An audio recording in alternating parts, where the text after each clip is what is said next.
একসময় ম্যাপলুডের ছোট শান্ত শহরে একটি বীভৎস হত্যাকাণ্ড সম্প্রদায়ের মধ্যে আলোড়ন সৃষ্টি করেছিল।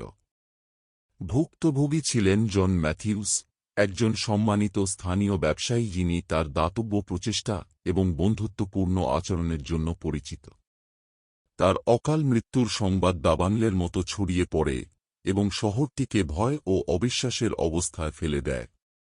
গোয়েন্দা এমিলি উইলিয়ামস, তীক্ষ্ণ মন এবং তীক্ষ্ণ অন্তর্দৃষ্টি সহ একজন অভিজ্ঞ তদন্তকারীকে এই মামলার দায়িত্ব দেওয়া হয়েছিল। তিনি অপরাধের দৃশ্যে পৌঁছেছিলেন, একটি বিলাসবহুল শহরের উপকণ্ঠে অবস্থিত অট্টালিকা। বাড়িটি একসময় সম্পদ এবং সাফল্যের প্রতীক, এখন তার দেয়ালের মধ্যে ঘটে যাওয়া ট্র্যাজেডির একটি ভুতুড়ে অনুস্মারক হিসাবে দাঁড়িয়ে আছে। ডিটেকটিভ উইলিয়ামস যখন নিখুঁতভাবে সাক্ষ্য প্রমাণ খুঁটিয়ে খুঁটিয়ে দেখলেন, তখন বোঝা গেল যে খুনের পরিকল্পনা করা হয়েছিল। ভুক্তভোগীকে স্টাডিতে পাওয়া গিয়েছিল, তার প্রাচীন ওক ডেস্কে ছড়িয়ে ছিটিয়ে ছিল, তার দেহটি বুলেটের ক্ষতবিক্ষত ছিল। কক্ষটিতে জোর করে প্রবেশের কোনো চিহ্ন দেখা যায়নি, যা ইঙ্গিত দেয় যে হত্যাকারী কেউ ছিল নির্যাতিতার পরিচিত মো।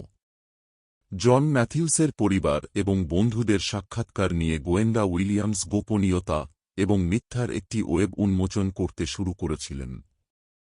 নিহতের স্ত্রী সারাহ ম্যাথিউসকে শোকাহত মনে হলেও মনে হচ্ছিল তিনি কিছু লুকাচ্ছেন। তার ব্যবসায়িক অংশীদার ডেভিড রেনল্ডসকে জিজ্ঞাসাবাদ করা হলে তিনি দৃশ্যত উত্তেজিত এবং প্রতিরক্ষামূলক ছিলেন। এমনকি পরিবারের বিশ্বস্ত বাটলার আলফ্রেডকেও অস্বাভাবিকভাবে এড়িয়ে যেতে দেখা গেছে। তদন্ত যত গভীর হচ্ছে, ততই উঠে আসছে নতুন সূত্র।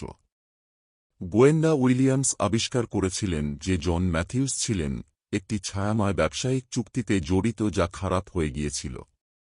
এই চুক্তিটি সম্ভবত শহরের বেশ কয়েকটি প্রভাবশালী ব্যক্তির আর্থিক সুরক্ষাকে বিপন্ন করেছিল, তাদের সম্ভাব্য সন্দেহভাজন করে তুলেছিল।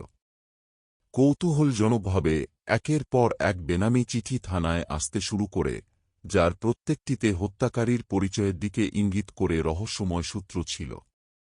চিঠিতে জন ম্যাথিউসের কর্মকাণ্ডের কারণে যারা ক্ষতিগ্রস্ত হয়েছে তাদের জন্য ন্যায়বিচার চেয়ে প্রতিশোধের ষড়যন্ত্রের ইঙ্গিত দেওয়া হয়েছিল। গোয়েন্দা উইলিয়ামস সন্দেহ করেছিলেন যে ভিকটিমের বিরুদ্ধে খুনির ব্যক্তিগত প্রতিহিংসা ছিল। প্রতিটি নতুন উদ্ঘাটনের সাথে সাথে সন্দেহের জাল আরও প্রশস্ত হয়েছিল। তদন্ত জোরদার হওয়ার সাথে সাথে শহরে উত্তেজনা বাড়তে থাকে, সবাই বিস্মিত হয়ে ভাবতে থাকে যে কে এমন জঘন্য অপরাধ করতে পারে। চাপ বাড়ার সাথে সাথে গোয়েন্দা উইলিয়ামস নিখুঁতভাবে প্রমাণগুলি বিশ্লেষণ করলেন, বিন্দুগুলিকে সংযুক্ত করলেন এবং ধাঁধাটি একসাথে টুকরো টুকরো করলেন। তার তীক্ষ্ণ প্রবৃত্তি তাকে একটি অপ্রত্যাশিত উদ্ঘাটনের দিকে নিয়ে যায়। হত্যাকারী আর কেউ নয়, সারাহ নিহতের স্ত্রী ম্যাথিউস। তার স্বামীর অজান্তে সারা জালিয়াতি ব্যবসায়িক চুক্তিতে তার জড়িত থাকার বিষয়টি আবিষ্কার করেছিলেন। রাগ, বিশ্বাসঘাতকতা এবং ন্যায়বিচারের আকাঙ্ক্ষার মিশ্রণে অভিভূত হয়ে তিনি যারা কষ্ট পেয়েছিল তাদের প্রতিশোধ নেওয়ার জন্য এক বিস্তৃত পরিকল্পনা করেছিলেন।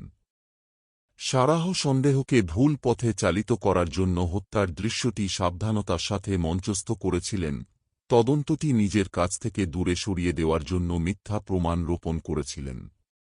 প্রমাণের মুখোমুখি হয়ে সারার মুখোশ ভেঙে পড়ে। তিনি তার কৃতকর্মের কথা স্বীকার করেছেন, অশ্রুসিক্তভাবে তার দোষ স্বীকার করেছেন। আদালতে তার উদ্দেশ্যগুলির সম্পূর্ণ ব্যাপ্তি প্রকাশিত হয়েছিল, মামলার অন্তর্নিহিত জটিলতার উপর আলোকপাত করেছিল। বিচারটি শহরটিকে মোহিত করেছিল, বাসিন্দারা উদ্ঘাটিত অন্ধকার রহস্যের সাথে শ্রদ্ধেয় ব্যবসায়ীর চিত্রটি পুনর্মিলন করার জন্য লড়াই করেছিল। শেষ পর্যন্ত সারা ম্যাথিউসকে প্রথম ডিগ্রি হত্যার জন্য দোষী সাব্যস্ত করা হয়েছিল এবং কারাগারে যাবজ্জীবন কারাদণ্ড দেওয়া হয়েছিল।